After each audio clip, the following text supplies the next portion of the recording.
the COP33 summit, excuse me. What's the roadmap? How do we intend to be able to get there? The statement was made only yesterday, and I think you saw it as soon as I saw it. Therefore, there is no claim to inside knowledge that I have. But I can tell you it's a brilliant decision. As a citizen of India, I welcome it for a variety of reasons. Number one, since the several meetings of the UNFCCC or the COP meetings, India has moved very quickly to reposition itself. I mean, the earlier discourse was about the polluters pays principle, you are responsible, he is responsible. We've now reached a stage where we acknowledge as to whoever is responsible, we also have a duty to our next generation. We've got to leave the planet in a slightly better position than we inherited it. And the rate at which we are going, we're probably it's going to be worse. But before we go to COP and what will happen 5 years from now, etc., let me just say that, and something that you quoted Aristotle. Yes. There is something about excellence.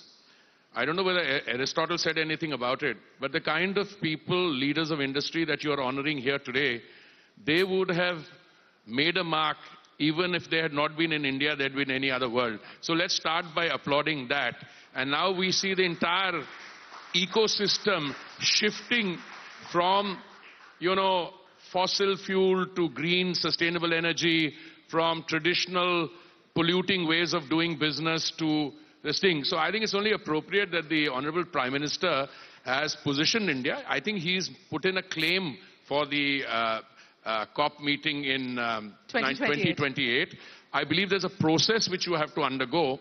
But I think considering the kind of effort being made in India, I'm sure that the Indian desire to host that event, and I'm sure that what happens is if you host the G20, I find somebody intimately connected with the G20 here. He was last seen holding his suit carrier with me in Delhi airport in delayed flights. He just got here. But the preparation for the event itself acts as a very major incentive for different parts of the economy, the ecosystem, all the industry, everybody to start focusing on that. So if you're hosting a COP meeting, and I'm personally delighted, but I'm not going to make any pronouncements on that you'll have to invite Mr. Bhupendra Yadav or anyone else to do that.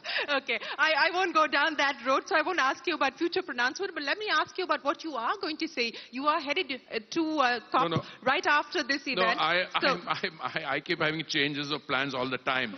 But I'll tell you there's something fascinating happening. This COP meeting was hosted or is still being hosted that's for right. another few days by a country which is a major fossil fuel producer. Correct.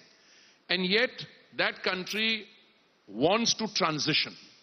Now, I think therein lies the dilemma, or rather the dilemma to understand what is happening in the world. I mean, the UN Secretary General made a statement, and I'm an old friend of his. We served together in Geneva many, many years ago. He said that if the planet is on fire, you cannot use a garden hose or something to put out the fire.